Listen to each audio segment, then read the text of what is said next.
आज का हमारा टॉपिक है digestion and absorption of carbohydrates and protein. Right, digestion and absorption of carbohydrates and proteins. लेकिन इस digestion and absorption of carbohydrates और digestion and absorption of proteins को discuss करने से पहले हम डाइजेशन एंड एब्जॉर्प्शन की डेफिनेशन थोड़ी सी देख लेते हैं। डाइजेशन, हम जो कुछ भी खाते हैं, राइट, जो कुछ भी खाते हैं, चाहे वो कार्बोहाइड्रेट्स हों, चाहे वो प्रोटीन्स हों, चाहे वो लिपिड्स हों, राइट, जो खुराक भी हम खाते हैं उन्हें पहले क्या होना होता है, उन्हें पहले ब्रेक डाउन होना होता है। जो कुछ भी हम खाते हैं, चाहे वो लिपिड्स हो, कार्बोहाइड्रेट्स हो, प्रोटीन्स हो, उन्हें पहले ब्रेक डाउन होना होता है, तभी वो एब्जॉर्ब हो सकते हैं। राइट, बॉडी लार्जर मॉलिक्यूल्स को, बड़े बड़े मॉलिक्यूल्स को एब्जॉर्ब नहीं कर सकता। इसलिए जितने भी कार्बोहाइड्रेट्स हम लेते हैं, प्रोटीन्स लेते हैं, लिपिड्स लेते हैं, बॉडी पहले उन्हें क्या करता है, ब्रेक डाउन करता है, डाइजेस्ट करता है। ब्रेक डाउन होगा तभी बॉडी आसानी से उसे एब्जॉर्ब कर सकेगा। इस ब्रेक डाउन प्रोसेस को, राइट, इस ब्रेक डाउन प्रोसेस को, इन मॉलिक्यूल्स के ब्रेक डाउन प्रोसेस को हम कहते हैं डाइजेशन। डाइजेशन हमारे पास क्या है, digestion is the break down of larger food molecules. बड़े बड़े फूड के मॉलिक्यूल्स जो हैं, digestion is the break down of larger food molecules into smaller molecules so that they can be absorbed into the blood stream. जितने भी बड़े बड़े molecules हैं खुराक के, वो पहले ब्रेक डाउन होंगे।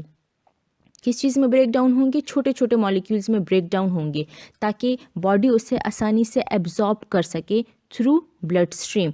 इस प्रोसेस को हम कहते हैं डाइजेशन। फिर डाइजेशन हम कहते हैं हमारे पास क्या है, फूड के, खुराक के जो कार्बोहाइड्रेट्स हैं, प्रोटीन्स हैं, लिपिड्स हैं, ये बड़े बड़े मॉलिक्यूल्स जो हैं वो ब्रेक डाउन होंगे छोटे मॉलिक्यूल्स में। बड़े बड़े मॉलिक्यूल जो हैं वो ब्रेक डाउन होंगे इनटू छोटे मॉलिक्यूल्स में। जब बड़ा मॉलिक्यूल छोटे मॉलिक्यूल में कन्वर्ट होगा, उसे हम सिंपली क्या कहते हैं, कैटाबॉलिज्म। कैटाबॉलिज्म हमारे पास मेटाबॉलिज्म की एक टाइप है, जिसमें हम क्या कहते हैं कि बड़े मॉलिक्यूल्स जो हैं वो ब्रेक डाउन होते हैं छोटे मॉलिक्यूल्स में। राइट, तो हम ऐसा कह सकते हैं कि digestion is a form of catabolism. फिर ये डाइजेशन जो है, हमने कहा break down of food particles, बड़े मॉलिक्यूल्स छोटे मॉलिक्यूल्स में कन्वर्ट होंगे। राइट, तो ये डाइजेशन हमारे पास 2 टाइप्स की है। हमने कहा ये डाइजेशन जो है हमारे पास 2 टाइप्स के हैं। 2 टाइप्स की डाइजेशंस होती हैं। एक को हम कहते हैं मैकेनिकल डाइजेशन, दूसरे को हम कहते हैं chemical digestion. Mechanical digestion and chemical digestion. Mechanical digestion क्या है, physical break down of larger food particles into smaller food particles. Mechanical में हमारे पास क्या है, फिजिकली ब्रेक डाउन है, फिजिकल ब्रेक डाउन है लार्जर मॉलिक्यूल्स का इनटू स्मॉलर मॉलिक्यूल्स। इसका मतलब मैकेनिकल डाइजेशन में किसी किस्म के कोई एंजाइम्स भी इन्वॉल्व नहीं होंगे, जस्ट फिजिकल ब्रेक डाउन है larger molecules into smaller molecules.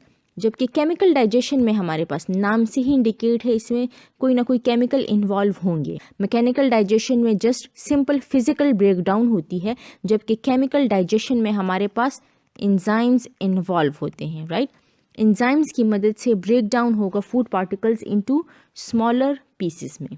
Mechanical digestion physical break down है, जबकि केमिकल डाइजेशन में हमारे पास एंजाइम्स इन्वॉल्व होंगे।